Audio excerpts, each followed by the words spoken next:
ವಿಧಾನ ಪರಿಷತ್ ಚುನಾವಣಾ ಮೈದಾನದಲ್ಲಿ ಕ್ರಿಕೆಟ್ ಕ್ರೀಡಾ ಲೋಕ. ಕಂಗೈ ಅಭ್ಯರ್ಥಿ ವಿನಯ್ ಕಾರ್ತಿಕ್ ನಮ್ಮದೇ ಜಯ ಎಂದು ಬ್ಯಾಟಿಂಗ್. JDS ಅಭ್ಯರ್ಥಿ ಗೋವಿಂದರಾಜು ನಮ್ಮದೇ ಮುನ್ನಡೆ ಎಂದು ಬೌಲಿಂಗ್. ರಾಜಕೀಯ ತಂತ್ರ ಪ್ರತಿತಂತ್ರ ಮಧ್ಯದಲ್ಲಿ ಮತ ಕದ್ದವರೇ ಗೆದ್ದವರೆಂದು ಕ್ಯಾಚಿಂಗ್. ರಾಜ್ಯದ ರಾಜಕಾರಣದಲ್ಲಿ ಈಗ ಪರಿವರ್ತನೆಯ ಪ್ರಚಂಡ ಬಿರುಗಾಳಿ ಬೀಸತೊಡಗಿದೆ.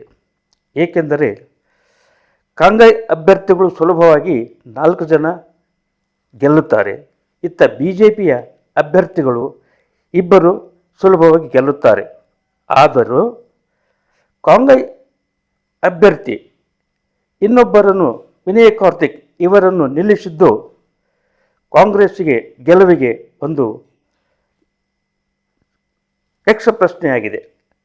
ಏಕೆಂದರೆ ಕಾಂಗ್ರೆಸ್ ಅಭ್ಯರ್ಥಿಗೆ 3 ಮತಗಳ ಕೊರತೆ ಇದೆ. ಇತ್ತ JDS 18 ಮತಗಳು ಮತ್ತು BJPಯ 6 ಮತಗಳು, ರೆಡ್ಡಿಯ 1 ಮತದಿಂದ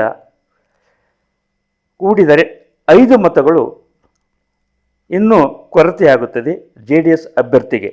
ಆದರೂ ನಾವೇ ಗೆಲ್ಲುತ್ತೇವೆ ಎಂದು JDS ಅವರು ಡಂಗುರ ಸಾರುತ್ತಿದ್ದಾರೆ.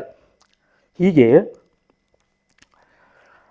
ಬಿಡದಿ ಹತ್ತಿರ ವಂಡರ್ಲಾ ರೆಸಾರ್ಟಿನಲ್ಲಿ ನಡೆದ ಕಾಂಗ್ರೆಸ್ ಶಾಸಕಾಂಗ ಪಕ್ಷದ ಸಭೆಯಲ್ಲಿ ಹಾಲಿ ಮುಖ್ಯಮಂತ್ರಿ DK ಶಿವಕುಮಾರ್, ಮಾಜಿ ಮುಖ್ಯಮಂತ್ರಿ ಸಿದ್ದರಾಮಯ್ಯ, ಪ್ರದೇಶ ಕಾಂಗ್ರೆಸ್ ಅಧ್ಯಕ್ಷ ಹರಿಪ್ರಸಾದ್, ಉಸ್ತುವಾರಿ ರಣಜಿತ್ ಸುರ್ಜಿವಾಲಾ ಇನ್ನಿತರ ಗಣ್ಯ ನಾಯಕರ ಸಭೆಯಲ್ಲಿ ಚುನಾವಣಾ ತಂತ್ರದ ಬಗ್ಗೆ, ಮತದಾನ ಮಾಡುವ ಬಗ್ಗೆ ಮತ್ತು SIR ಬಗ್ಗೆ ಗಂಭೀರವಾಗಿ ಚರ್ಚೆ ನಡೆಸಿದ್ದು ಎಲ್ಲರಿಗೂ ಗೊತ್ತಿರುವ ಸಂಗತಿ.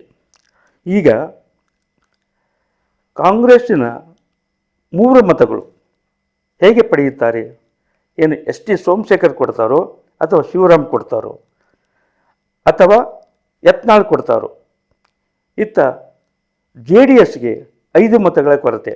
ಇವರು ಯಾವ ರೀತಿಯಾಗಿ ಪಡಿತಾರೆ? ಒಂದು ವಿಷಯ ತಮ್ಮ ಗಮನಕ್ಕೆ ತರಬೇಕೆಂದರೆ, ಕಾಂಗ್ರೆಸ್ನಲ್ಲಿ ಸಿದ್ದರಾಮಯ್ಯನ ಗುಂಪು, DK ಶಿವಕುಮಾರ್ ಗುಂಪು, ಪರಮೇಶ್ವರರ ಗುಂಪು, ಸತೀಶ್ ಜಾರಕಿಹೊಳಿ ಗುಂಪು, ಹೀಗೆ ಛಿದ್ರವಾಗಿ ಕಾಂಗ್ರೆಸ್ ಹೋಗಿದೆ. ಹೊರಗಡೆ ಒಕ್ಕಟ್ಟು, ಒಳಗಡೆ ಸಂಘರ್ಷ. ಇತ್ತ BJPಯನ್ನು ಕಡಿಮೆ ಇಲ್ಲ. ಇಲ್ಲಿ BJPಯಲ್ಲಿ ಸಹಿತವಾಗಿ BJPಯಲ್ಲಿ ಈಗಾಗಲೇ ಬಸವನಗೌಡ ಯತ್ನಾಳ್, ಶಿವರಾಮ್ ಹೆಬ್ಬಾರ್, ST ಸೋಮಶೇಖರ್ ಬಂಡಾಯ ಸಾರಿ ಹೊರಗೆ ಬಂದದ್ದು ಎಲ್ಲರಿಗೂ ಗೊತ್ತಿರುವ ಸಂಗತಿ. ಹೀಗೆ JDSನಲ್ಲಿ GT ದೇವೇಗೌಡ ಬಹಿರಂಗ ಬಂಡಾಯವನ್ನೇ ಸಾರಿದ್ದಾರೆ.